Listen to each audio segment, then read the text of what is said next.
pointing her toes and lengthening her back. She enjoyed herself so much she almost forgot that there were 6 examiners watching her. After the dance class, the girls met up with their parents for juice and biscuits, then went off with the rest of their group to a classroom where they had to write about what they wanted to be and what they liked doing. Rosa wrote as much as she could about her life and her dreams of becoming a ballerina. Finally, after seeing the doctor, it was time for their interviews with the head teacher. When Olivia went in, Rosa waited outside the room. Suki came along the corridor. "Hi, Rosa," she said. "Are you waiting for your turn?" Rosa nodded. "I've done mine," Suki told her. "Have you seen the dorms where the girls sleep yet?" "No." Rosa had been longing to look around the school, but she had been kept so busy she hadn't had a chance. "They're cool," said Suki. "And they're just up these stairs. Come on, why don't we go now before your interview? I'll show you where they are." Rosa felt tempted but shook her head.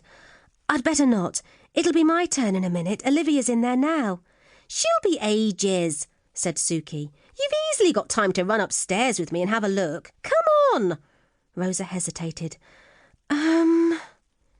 "We'll be really quick," Suki said persuasively. "Oh, all right." Rosa jumped to her feet. "No, don't," a little voice in her head said, but she ignored it. "It'll be fine," she told herself. "It's this way." Suki raced up the staircase. Picking up her bag, Rosa followed her. The stairs curved round. At the top there was a small landing and 3 corridors leading into different directions. Suki had vanished.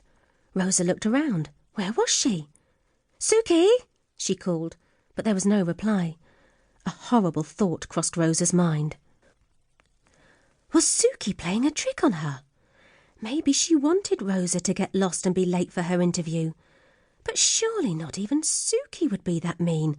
Rosa hesitated, unsure what to do. A tinkle of sweet music echoed through the air, and at that very same moment she felt a tingling against her shoulder where she was holding her bag. She caught her breath.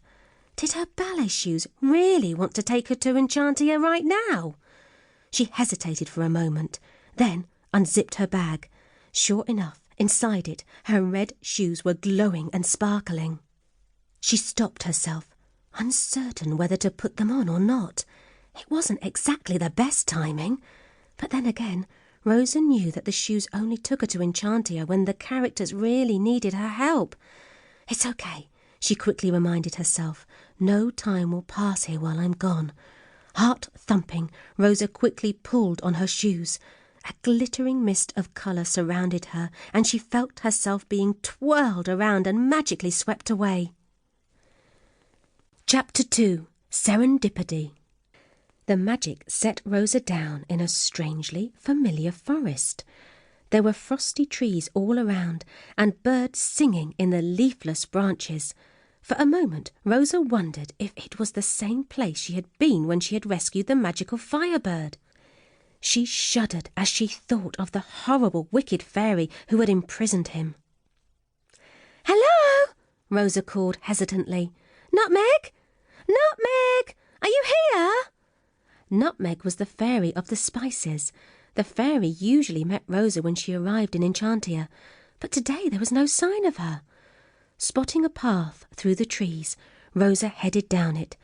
As she reached the main track, she heard a faint noise through the trees behind her, like someone crying out. She spun round. What was it? "Hello!" she called again, but there was no answer. Then, suddenly, a carriage pulled by 2 white horses with silver plumes and golden bridles came around the bend in the track ahead of her. The driver was dressed in white breeches and a coat embroidered with gold thread. Rosa expected the carriage to sweep straight past, but to her surprise, it stopped. The driver jumped down and opened the carriage door.